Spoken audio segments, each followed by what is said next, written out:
Halo semua, Assalamualaikum. Perkenalkan, kami dari kelompok 10. Kelompok kami akan menjelaskan tentang landasan historis pendidikan. Ya, kelompok kami juga beranggotakan 3 orang. Yang pertama ada Astrid Diah, yang kedua ada Gina Aulia, dan yang terakhir ada Iska Toyowel. Oke, kalau gitu kita langsung saja masuk ke penjelasan yang pertama ya. Penjelasan yang pertama dimulai dari faktor-faktor yang memungkinkan berkembangnya peradaban Hindu dan Buddha. Ada 3 faktor nih teman-teman. Yang pertama itu faktor politis. Nah, faktor politis terjadi peperangan antara kerajaan India bagian utara dengan kerajaan India di bagian selatan. Nah, bangsa Arya dari utara mendesak kerajaan dan penduduk selatan, sehingga penduduk di selatan lari mencari tempat-tempat baru. Dan ada yang sampai ke Indonesia.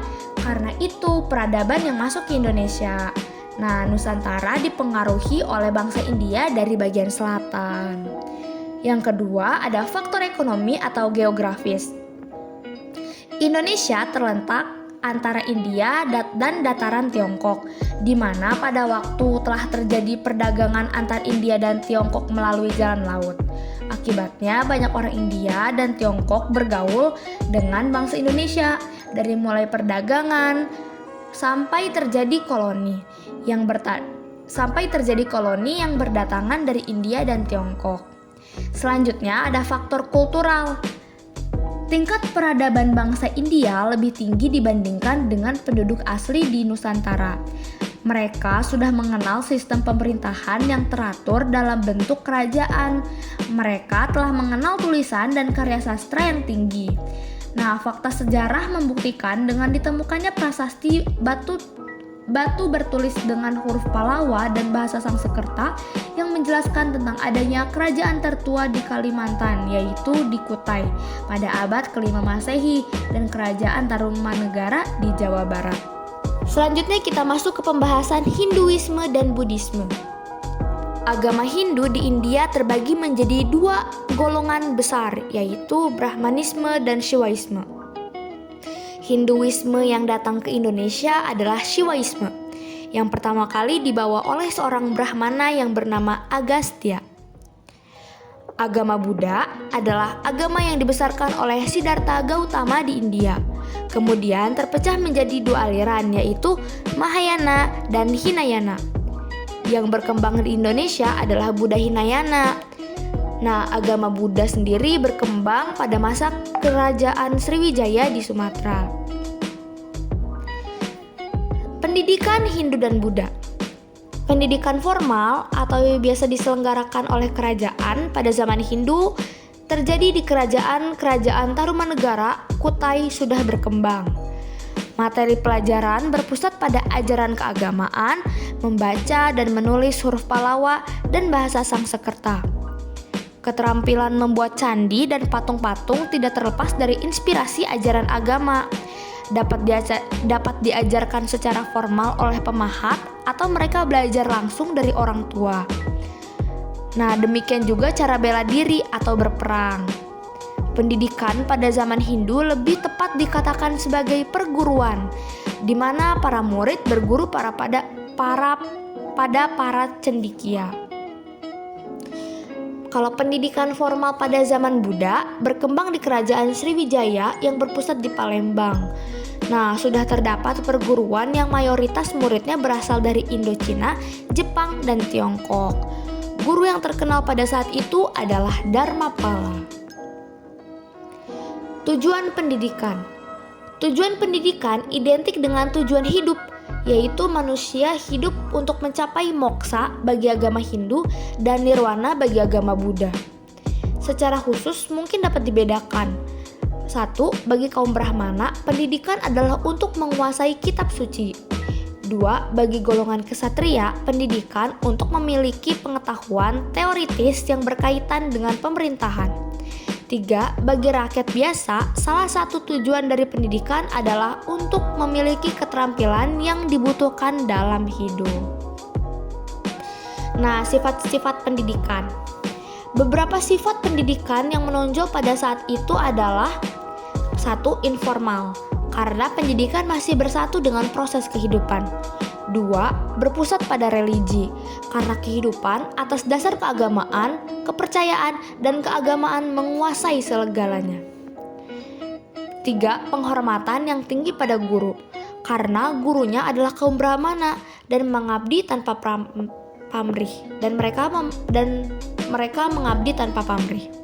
Dan yang terakhir, aristokratis, artinya pendidikan hanya diikuti oleh sebagian masyarakat saja.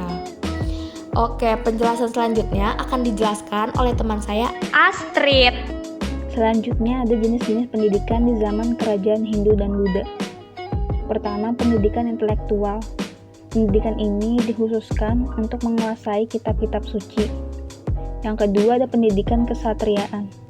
Pendidikan ini dilakukan untuk mendidik kaum bangsawan untuk memiliki pengetahuan dan kemampuan yang berkaitan dengan mengatur negara, mengatur pemerintahan, dan cara berperang.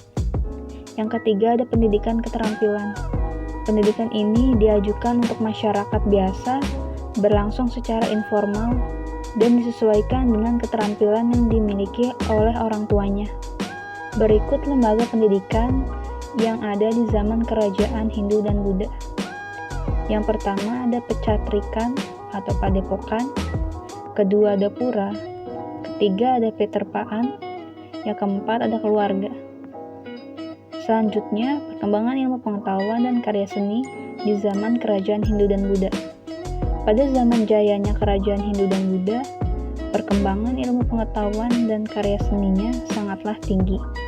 Seperti di kerajaan Sriwijaya, telah berdiri lembaga pendidikan setaraf perguruan tinggi. Peradaban Hindu dan Buddha juga telah melahirkan banyak empu-empu dan pujangga dengan karya yang bermutu tinggi. Kemudian ada pendidikan di zaman Islam. Masuknya Islam ke Indonesia, masuknya Islam ke daerah Aceh diketahui dalam tulisan pengalaman Marco Polo dalam perjalanannya ke Tiongkok. Marco Polo menyebutkan bahwa di Perlak atau Aceh pada tahun 1912 terdapat orang yang telah beragama Islam. Kemudian berikut adalah inti dari ajaran Islam. Yang pertama, Islam sebagai ajaran tauhid, yaitu suatu keyakinan bahwa Allah itu esa segala-galanya. Yang kedua, manusia adalah sama di sisi Allah. Islam mengajarkan persaudaraan dan persamaan antar sesama manusia. Yang ketiga, iman, Islam, dan ihsan. Ajaran Islam dibangun atas 3 ajaran pokok tersebut. Selanjutnya, perkembangan pendidikan di zaman kerajaan Islam. Awalnya, Islam disebarkan melalui perdagangan.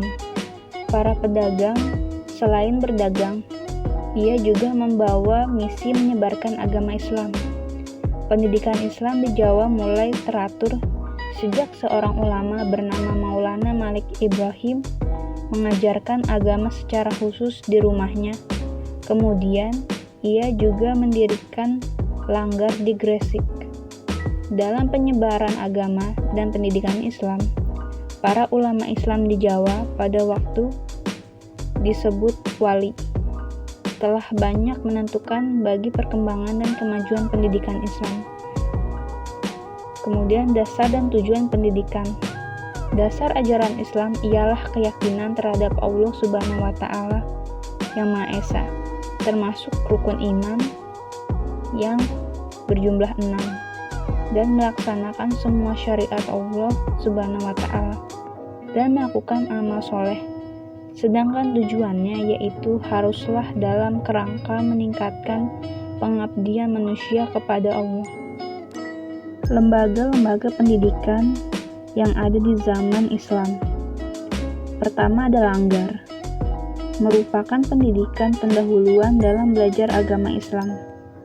Yang kedua ada pondok pesantren, pendidikan lanjutan setelah pendidikan dari langgar. Selanjutnya ada metode pendidikan, metode sorongan atau individual, metode membaca Al-Quran dengan pengenalan huruf dan tanda-tandanya. Kemudian ada metode halakoh atau palagan, dilakukan secara klasikal, Pada metode ini, para santri akan duduk melingkar dengan kitab yang sedang dipelajarinya. Ciri-ciri pendidikan di zaman Islam. Yang pertama, pendidikan bersifat religius. Artinya, pendidikan berpusat pada ajaran agama Islam. Yang kedua, guru tidak memperoleh bayaran. Hal ini didasarkan oleh pandangan hidup ini dari agama, oleh agama, dan untuk agama. Yang terakhir, pendidikan Islam bersifat demokratis. Ajaran Islam didasari oleh pandangan bahwa semua manusia memiliki kedudukan yang sama di sisi Allah Subhanahu wa Ta'ala. Kemudian ada pendidikan di zaman pendudukan asing. Pertama, kedatangan orang Portugis. Setelah menguasai Malaka pada tahun 1511, orang-orang Portugis terus menelusuri Indonesia bagian timur untuk mencari sumber rempah-rempah. Selanjutnya pada zaman VOC. Pada tahun 1596, Belanda pertama kali mendarat di Teluk Banten. Pada tahun 1602, didirikanlah suatu perkumpulan dagang yang disebut VOC. Sebagai perkumpulan dagang, VOC membutuhkan tenaga pembantu. Maka, mereka dirikanlah lembaga-lembaga pendidikan. Materi selanjutnya akan dibahas oleh El. Selanjutnya, saya akan membahas dasar tujuan pendidikan.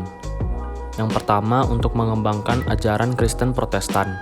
Dan yang kedua, pendidikan yang diberikan kepada bumi putra untuk mendapatkan tenaga pembantu yang murah dan dapat dikerjai oleh VOC. Lalu saya akan membahas jenis-jenis sekolah. Yang pertama ada pendidikan dasar, sekolah yang didirikan dengan tujuan untuk mendidik budi pekerti. Yang kedua, sekolah Latin. Bahasa Latin pada abad 17 merupakan bahasa ilmiah, sehingga muncullah gagasan untuk mendirikan sekolah Latin yang berada di Batavia. Yang ketiga, Seminarium Theologica, yaitu untuk mendidik calon pendeta. Dan yang terakhir, Akademi Pelayaran, didirikan untuk calon perwira pelayaran. Lalu yang selanjutnya, pemerintahan Hindia Belanda. Pada abad ke-18, perusahaan VOC mengalami kemunduran. Lalu tahun 1799, VOC dibubarkan. Selanjutnya, pemerintahan Belanda mengambil alih kekuasaan atas Indonesia. Sejak itu pula, Indonesia menjadi jajahan langsung Belanda. Hal tersebut juga bertepatan dengan Eropa yang mengalami perubahan alam pikiran baru. Alam pikiran tersebut dinamakan Aufklärung. Pengaruh Aufklärung terhadap kehidupan. Yang pertama, manusia bebas memberikan kritik terhadap berbagai persoalan terkait hati nuraninya. Yang kedua, menyangkut pendidikan agama. Seorang filosof, Rousseau, menganjurkan setiap anak untuk memilih agama yang dianutnya sendiri. Yang ketiga, gereja dipisahkan oleh pemerintahan. Lalu yang keempat, menjadi pelopor dari sistem pendidikan baru. Lahirlah sekolah negeri. Dan yang kelima, sekolah bebas dari agama. Lalu ada juga ciri persekolahan. Yang pertama, sekolah bersifat dualistis. Artinya pemerintahan kolonial Belanda membuat stratifikasi sosial masyarakat sedemikian rupa untuk mempertahankan kepentingan politiknya. Yang kedua, sekolah bersifat sekuler. Sekolah yang didirikan pemerintah harus bebas dari pelajaran agama apapun. Yang ketiga, sekolah lebih banyak didasarkan pada kebudayaan Barat daripada kebudayaan Indonesia sendiri. Yang keempat, sekolah pemerintahan kurang memperhatikan pelajaran keterampilan khusus yang berguna sebagai bekal hidup ke depan. Dan yang terakhir, sekolah pemerintahan kurang memperhatikan pendidikan kaum wanita. Adapun jenis-jenis sekolah. Sekolah untuk orang Eropa, yakni sekolah dasar dan juga sekolah lanjutan.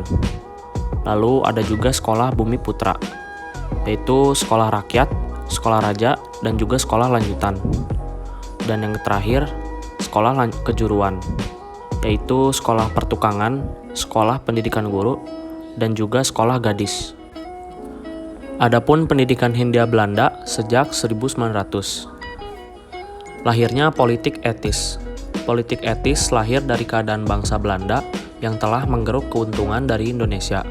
Namun, nasib rakyat Indonesianya belum ada perbaikan. Aliran ini berpendapat bahwa kepada bangsa, bumi putra harus diberi kebudayaan dan pengetahuan dari Barat agar bangsa Belanda lebih maju dan lebih besar. Lalu saya akan membahas jenis-jenis sekolah. Pendidikan rendah, lager, onderwijs. 1. Sekolah rendah dengan bahasa pengantar atau bahasa Belanda. Berada di sekolah rendah Eropa dan juga sekolah Bumi Putra. Yang kedua, sekolah rendah dengan bahasa pengantar atau bahasa daerah. Berada di sekolah Bumi Putra kelas 2, sekolah desa, dan juga sekolah lanjutan. Dan yang ketiga ada sekolah peralihan. Lalu ada pendidikan lanjutan atau mengenah, MULO.